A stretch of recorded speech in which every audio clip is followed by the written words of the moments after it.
Okay, so we can get started. How's your day going? All good. Yesterday was my last day of classes, so I'm pretty much out of here. Awesome. Yeah. Okay, so for the interview, you are studying medical physics at Duke, correct? Yeah. I am.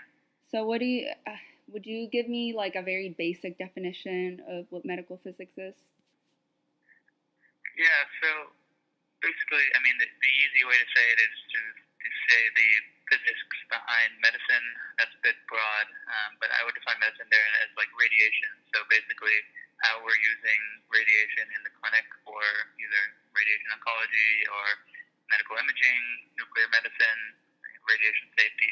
Basically, anywhere radiation is used, we're going to have a physicist who knows the background on how radiation is created or how it interacts with the body or any metals in the treatment room, and how to safely apply that to the patients that actually need it. So, yeah, kind of like the nerds in the background that probably aren't going to talk to the patients very often, but still help the doctors and the nurses kind of advise them on what they're doing and work with the machines to make sure that they're actually delivering what the button that they press says it's delivering. Right. Yeah. So, and I know you are wanting to kind of go specifically into like oncology with that, right? Yeah. Yes. Right.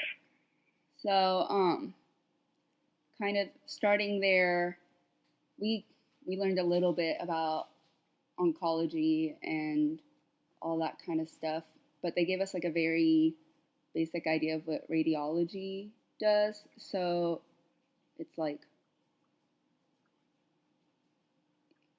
I don't even know how I would describe it. Are you using like waves? You mean in radiology? Yeah, what is radiology? Radiation.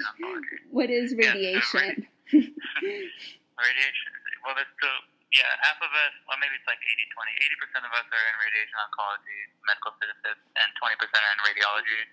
So radiation oncology is all of the radiation used to treat cancer, and radiology is all of the radiation used to image a patient. So like an X-ray, a CT, that kind of stuff. Mm-hmm. While we do use that in radiation oncology, obviously we're taking images of a patient when we're treating them for cancer. It definitely is a different animal when you're in radiology. You might have patients come in that something is wrong with them, but you don't know what it is, and you'll image them that way. We don't need such high-quality images because we already know they have cancer, and we know where it is. Mm-hmm. So you're using radiation, and I know that can affect the body in many different ways. What would you say are like some of the major side effects you usually see? Yeah, so I would say the first thing you would see if you give out too high of a radiation dose would be some kind of redness on the skin and itching. Basically, any kind of skin damage is the first thing that the radiation hits when it goes into the body, so it's where most of the dose is going to be in the surface. So after you start seeing redness, then after that you might have, depending on where you're irradiating, so you irradiate the stomach, you can have a lot of GI problems, intestinal defects, and problem digesting. If you irradiate the lungs, you might have trouble breathing and coughing a lot. If you irradiate the throat, you might not be able to swallow. And probably most importantly for head and neck cancers, if you irradiate the head, you might get problems with the saliva, like parotid glands and others that aren't going to produce enough saliva. You end up having a lot of trouble. Maybe you'll lose your teeth because the saliva is not killing the bacteria on your teeth, and you always dry mouth, and it's just not pleasant. Right. And I know that people talk a lot about like how, you have to be careful with radiation or you're gonna get cancer. So is that something that like you guys have to be worried about? Like your patient is going in for cancer treatment and the radiation itself is going to maybe cause other forms of cancer, or is that just like a myth? Yeah, it's definitely true. So I would say most physicists and doctors probably agree with the kind of a linear model for cancer incidence. Basically means any dose of radiation has a chance to cause cancer. It might be super small, but it still exists. So So yes, we're given large doses of radiation to treat cancer.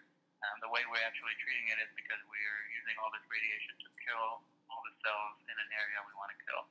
So you have a patient that has brain cancer, and we know where the cancer is because we found it in an MRI. We tell the machine to deliver as much radiation as we want to that particular spot where the cancer is, and all the cells there hopefully die. So we're trying to spare as much of the healthy tissue and kill all of the cancer. But that's never a 100% science. We're always going to not kill some of the cancer and maybe kill too much of the healthy tissue. But either way, we're going to damage the healthy tissue somehow. And it's definitely the case that can form cancer later on. The problem is you never really know, maybe even especially for brain patients, because there's not much cell division going on in the brain, that there's not as much risk for cancer there, that it'll just take so long for that cancer to divide enough to be cancer that you might get it back maybe 20 years down the line. But a patient with brain cancer's prognosis, depending on how bad it could be 3 months, or it could be 10 years or more. Sometimes we don't even, we're not worried about that at all, because we just want them to get alive and get through this cancer before worrying about any cancers that might come out in 20 years.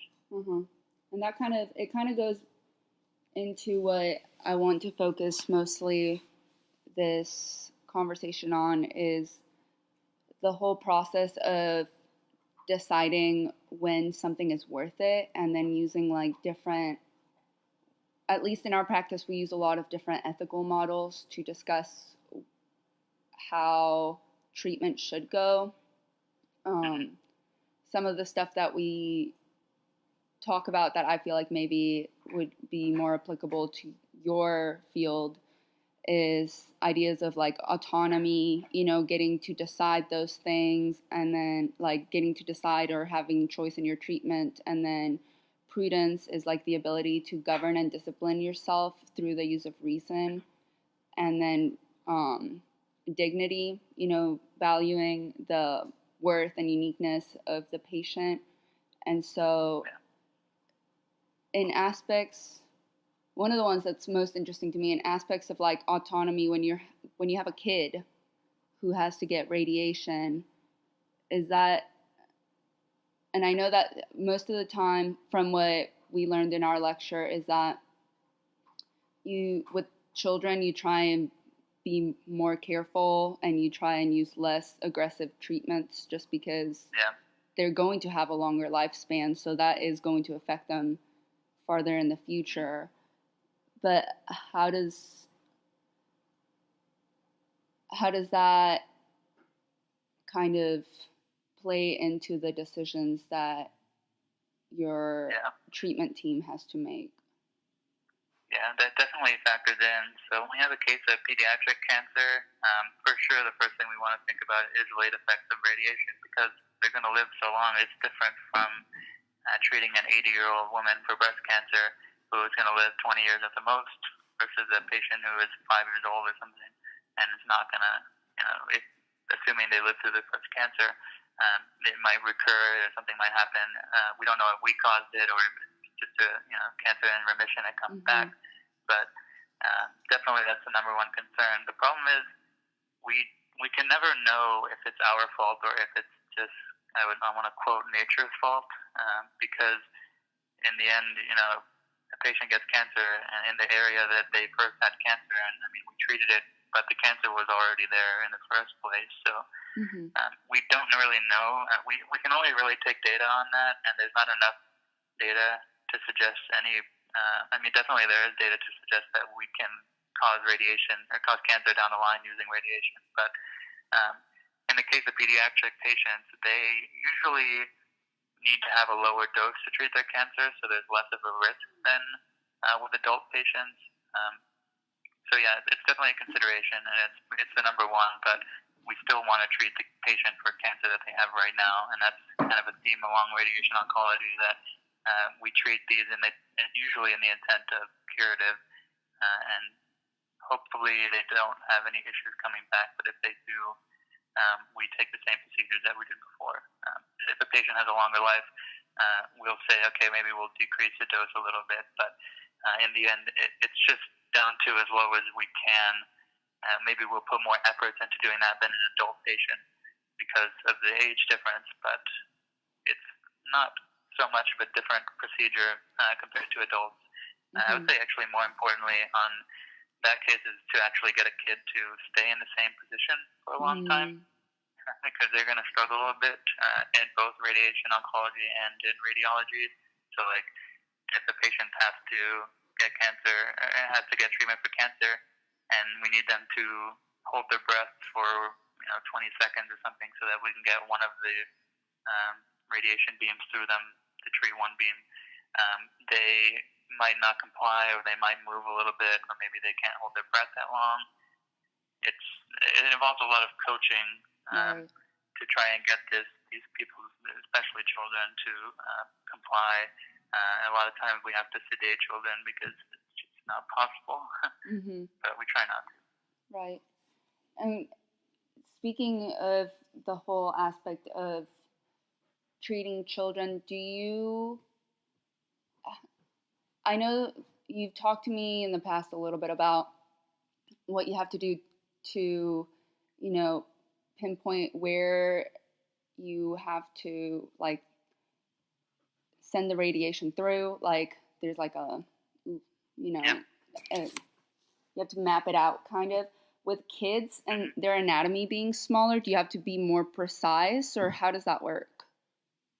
Yeah, so I guess in the physics background, there's a lot of different parameters that we can change when we're delivering the radiation. So like how high of an energy is it, how long we can deliver it, or, I'm not going to get too technical, but we do change a lot of things because we know that the radiation will go through a child easier because there's less to go through, because they're a lot thinner, usually smaller, and so yes, it is nice that when we treat these children, although a lot of their organs are more sensitive to radiation, we're giving them less of a dose to do these procedures. That's only in the case of medical imaging, because generally in radiation oncology, if they have a tumor, we know how much we need to deliver to kill the cell, and that's kind of a standard number, kind of. So when we're actually imaging the patients in radiology, yes, it's definitely a plus, actually. It's nicer that we get to give less radiation dose and still have great image quality and give all of the diagnostic components that the doctor needs to do what they need to do before sending them off to whatever other doctor they need to see to treat their actual illness. Right. So kind of going past the idea of children, maybe talking more about the role that a patient takes in making these decisions. And like for us, I'm sure really for anyone that works in healthcare, it's so difficult sometimes because you want to educate your patient and you want them to make the best decisions that they can make for themselves. And I guess for you usually don't have to deal with that because you're dealing with patients who have already decided to go through with radiation. But just as an idea in general, how do you feel about patients who just refuse treatment? And like, how would you say for someone who is interacting with patients, how to educate them? And like, if I was to work in oncology as an occupational therapist, what would you say would be a good way for me to educate my patients on the value of the treatment? Yeah, generally, at least the way we do it, it's a pretty fact-based treatment, I guess. We want to say we know we've done this so many times, and we've had so many people come back to us saying, thanks so much for this process, this helped us. And we know if a patient's a perfect candidate for something and they refuse treatment, well, we're going to tell them. And in the end, it's their decision, but we can tell them that we know this is, at least we believe this is the best course of action. This is the best chance that you have to survive this diagnosis. And we have a great team here, and we can all help you get through it. A lot of the cases that we have, I would say a lot of the cases that people would say that they don't want treatment is because they want some kind of alternative medicine. I guess it's up to the MD whether or not they actually believe that stuff. Definitely not your one-of-the-mill essential oils treatment for cancer, but if you say, there's still other things that people think, meditation and healthy lifestyle are the things, while they're definitely good for decreasing your risk after you had cancer, there are still people who believe that these things will heal you. But it's really, it's up to us to inform them to the best of our ability. If they refuse treatment, we'll try and get them to change their mind and, get family in. But, in the end, it's up to them. Right. Yeah, I mean, that makes a lot of sense. Kind of just giving them the best advice that you possibly can, but then afterwards, I mean, obviously you can't force them, so. Yeah, well, I will say on that end, when it comes to radiation, there's definitely been a trend of informed patients coming in and asking about these things. They will ask, how much radiation will I get from the CT scan, or how much, what risk would I get from cancer by getting this scan instead of that one? I guess that comes with the trend of internet stuff. A lot of doctors probably get that a lot, that they have the patients coming and be like, I think I have this, I have this other disease, when they may or may not have it. But just getting that out there is kind of interesting to see that even these people come in, they have no physics background, but then they're going to talk to us about the actual physics of radiation and how it's happening, or what exact number dose they're going to get from treatment. Actually, I think it's pretty cool that people are educating themselves on this stuff. Yeah, I agree. I think that the more people move towards taking their own healthcare into their hands, the better it's going to be for them in the long run, because a lot of people just expect their healthcare practitioners to do whatever to fix them, but they never really understand why they're doing what they're doing, and that's how you end up with a lot of mistakes being made, or I feel like it makes us more accountable for our work when we're being questioned on what we're doing. Yeah, that's always good. It's different. I mean, to an extent, right? Like, you can see that. Right. For example, I'm in North Carolina right now, and I think a town maybe 3 hours from here is having a big measles outbreak because the parents aren't vaccinating their children. I would say that's a bit of a different end of the spectrum, but in general, yeah, it's definitely helping out. That not so much that I don't have to inform patients, but I can have a more educated discussion with a patient who is legitimately concerned with their radiation risk, and maybe it's a happier feeling for me to tell them, like, while you have concerns, I would say that this is not a concern you need to have. And it's something that it's good to think about, but you really don't run the risk of anything worse than, right, a nice image of your body. Mhm. Yeah, that's interesting. I never thought about people. I mean, I don't know anything about. I went in to get not any kind of radiation scan, but I didn't do any research beforehand, and I should have. Well, yeah, but what's that? No, you're good. Go on.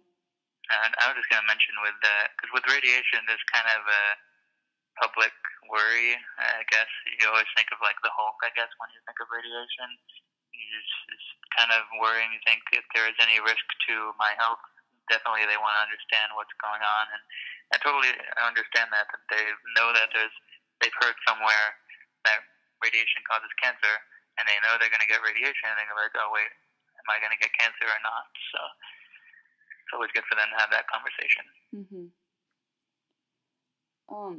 So when you're going through the process of deciding, you have a patient who has cancer, and let's say pancreatic cancer, and you're going to use radiation to treat them. You were saying there's a certain amount of radiation that's kind of like a placed number. Does that vary on the cancer, or does that vary on the person? Like the patient. Yeah. Yeah. It depends. I would say not as much the patient. It depends on what it is, though, because let's say pancreatic cancer, they have that somewhere in the midsection. If they're a particularly heavy patient, we're going to change around the plan because the radiation has to go through a lot more fat than it might for a child or someone skinnier. But the overall, like the prescription dose, we call it, how much radiation we want to give to this particular cancer, it's something that's been somewhat standardized over the years.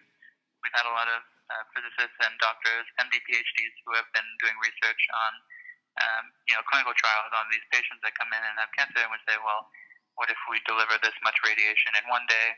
And then they'll do that for some patients, and then 5 more patients come in, they'll deliver a certain amount of radiation over 5 days. And eventually you have this nice little fractionation scheme, we call it, of how to fractionate the dose over a certain number of days or weeks until you get the perfect number. And that's kind of, at least at Duke University, they've been doing the same thing for a while. And part of my research is trying to change that, but they do it because it works. So there's a bit of variability in there that some will work and some won't. But in general, if you give around the same amount of radiation for this particular type of cancer, you're not going to go wrong. So does it vary at all depending on like the grade of the cancer? Like if it's metastasizing or like if it's like rapid growth? Not exactly. So a couple things affect radiation dose and how the cell will respond to the radiation. So one thing would be how oxygenated it is. So cells that are reoxygenating, that is, we give drugs to patients that can maybe deoxygenate those cells in a way, or maybe reoxygenate them if we want to be able to treat this tumor better than the other cells around it. But we call it the 4 R's of radiobiology. I want to say that's reoxygenation, repopulation. Those are basically the big 2, but then we have, sorry, I'm going to lose this. I always miss this problem. Hold on. Repopulation, reoxygenation, repair, and I don't remember. Point is, the tumor itself will go through different cycles. So it'll be oxygenated at one point, hypoxic, meaning low oxygen, at another point, just changes with time. And the time that we deliver the radiation matters. So a lot of physics research has been on looking on imaging the body in terms of like functional imaging and seeing if the cells are oxygenated or not, and then treating them when they are. But in the case of like how far the cancer is gone, if it's metastasized, that will probably just mean that the patient's going through chemotherapy, because metastasis means that the tumor cells in the main tumor spread out and went through a lymph node, through the bloodstream, something, to go to another organ, and then started, populating there. So that would mean that there's cancer cells all throughout your body moving to other organs. So we want to just kill all of them. That's what we use chemotherapy to go through the full body. So radiation will target specific cancers that we can see, and then chemotherapy will target all the things that we don't see. But we do give, when we're treating a tumor, we give a bit of room in the target. So we'll kind of expand the margins of the tumor, treat a bigger area than the actual tumor that we can see, because there's going to be some cells, some small, they call it micro extensions of the tumor, that we can't see that we want to still kill. Right. That's really interesting. You were talking about how they do this, you called it fractioning? What was it? Fractionate, yeah. Yeah. And when they do studies like this, I'm guessing part of it is like what's going to be the best course of treatment, like how often, how much you give of one thing to kill the cancer, but then are you also taking into account, not wanting to give so much radiation to a patient that they would be, that it would be considerably negative on them? Yeah, definitely. That's, aside from brain cancer, that's pretty much the whole goal of fractionation. There's 2 reasons why we fractionate. The first is, yes, that we don't want to give so much dose to the patient at one time and then just send them home. It pretty much kills all the cells and nothing happens. The other reason we fractionate is that other R of radiobiology that I mentioned was repopulation, which means after a lot of the cells are damaged, they repopulate at a different rate. So the point of fractionation is say we'll give them 1/5 of the dose on Monday, send them home. They come back on Tuesday and we give them another 1/5. So between Monday and Tuesday, those healthy cells have repopulated faster than the tumor has. And then we give them the second round of radiation. It'll kill more of the tumor and then kill some of the healthy tissue. Now when we wait another day, if you can kind of see the trend, the healthy tissue will be built back and the tumor will die down so that we can kill as much of the tumor as we can and spare as much of the healthy tissue. So yes, a lot of radiation, pretty much all radiation toxicity effects come from cell death in each organ. So that's a huge factor in quality of life when we're treating these patients. So we don't want to just kill all the healthy tissue that we can. We want to deliver this radiation in a safe way, something that'll keep as many healthy cells alive as possible. That's awesome. Well, it sounds like you got into a good field. Yeah. That's kind of all the questions I have for you. Is there anything you could think of that maybe would be interesting for other people in my field in occupational therapy to know when dealing with oncology patients? I don't know. It's just, with oncology patients in particular, it's interesting. When we see a lot of these patients that come in, it's kind of 50-50 on their attitude. Some of them are just like happy to be here, ready to go through it. Others are definitely on the other end of it. But we try to be as positive as possible, and we know that it's tough. Obviously, we can't really imagine it ourselves, but when we're going through, I'm in this field to be able to use the physics background that I learned to help people who are needing it, and I assume that's the reason why most of us are here. So it's basically how well can we do our jobs to make the quality of life of the public better. In terms of physics, I can't give you much advice because we're kind of on opposite ends here. But in the general sense, I've found that, you probably know more than I do, but I found it always great to be able to sometimes talk with the patients and understand what's going on and just know that you're part of the process. Right. Making sure that they're aware that their team thinks about them in multiple forms and not just as a patient. Yeah. Awesome. We have so many years of experience behind what we're doing, and both in the individual team members and in the procedures that we're giving them, that we're doing the best we can. Yeah, definitely. Well, thank you so much. I'm going to go ahead and pause this.